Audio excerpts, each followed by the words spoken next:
Les choses de la vie, épisode 38. Déborder d'amour. C'est en s'aimant soi-même que l'on peut s'ouvrir aux autres. En débordant d'amour, on peut partager le trop-plein avec les autres.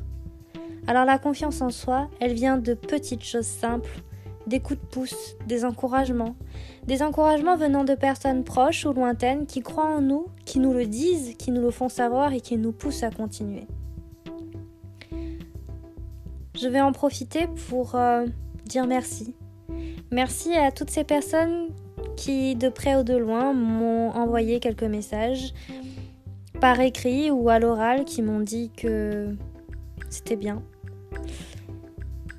Je me rappelle de l'an dernier où j'ai reçu une petite carte d'un collègue et c'était marqué « Et oui, tu n'échapperas pas à la traditionnelle carte de vœux. Je te souhaite une merveilleuse année 2020 et une excellente santé et une réussite professionnelle à la hauteur de tes ambitions. »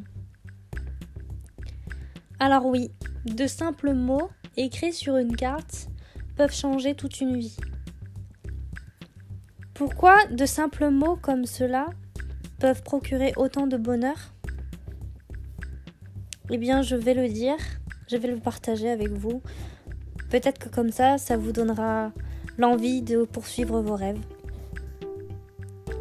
Alors, me souhaiter une excellente santé, par exemple, c'est émouvant et en même temps, deux mots qui veulent tout dire. Quand on a un handicap invisible, une maladie depuis longtemps, souhaiter une excellente santé, c'est un beau cadeau, c'est des beaux mots en fait. Une réussite professionnelle, lorsque l'on est en CDD et que l'on rêve d'avoir un CDI, eh bien c'est aussi un souhait, c'est aussi une ambition. Et finalement, cette petite carte, je l'ai gardée au fond d'un carnet et que je regarde régulièrement quand même parce que finalement, l'année 2020, quand je dis qu'elle a été heureuse pour moi, c'est parce que ça a vraiment été le cas. J'ai coché toutes les cases de mes envies. J'ai réussi à avoir un CDI en pleine période de Covid. J'ai réussi à acheter mon tout premier appartement alors que c'était mal parti, que les assurances ne voulaient pas m'assurer, que obtenir un prêt c'était compliqué, que finalement j'ai pu changer de véhicule et avoir mon utilitaire pour pouvoir partir en week-end, en road trip quand bon me semble. J'ai eu mon petit chien, mon petit rond, qui me comble de bonheur chaque jour. Et voilà, un grand merci à toutes ces personnes qui cette année ont fait de ma vie un pur bonheur.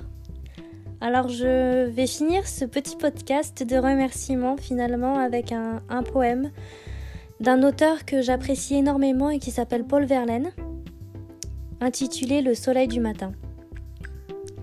Le soleil du matin doucement chauffe et dort les seigles et les blés tous humides encore. Et l'azur a gardé sa fraîcheur de la nuit. L'on sort sans autre but que de sortir. On suit le long de la rivière aux vagues herbes jaunes un chemin de gazon que bordent de vieux aunes. L'air est vif. Par moments un oiseau vole avec quelques fruits de la haie ou quelques pailles au bec. Et son reflet dans l'eau survit à son passage. C'est tout. Mais le songeur aime ce paysage dont la claire douceur a soudain caressé son rêve de bonheur adorable et bercé le souvenir charmant de cette jeune fille blanche apparition qui chante et qui scintille. Dont rêve le poète et que l'homme chérit, évoquant ses vœux dont peut-être on sourit, la compagne qu'enfin il a trouvée et l'âme que son âme depuis toujours pleure et réclame.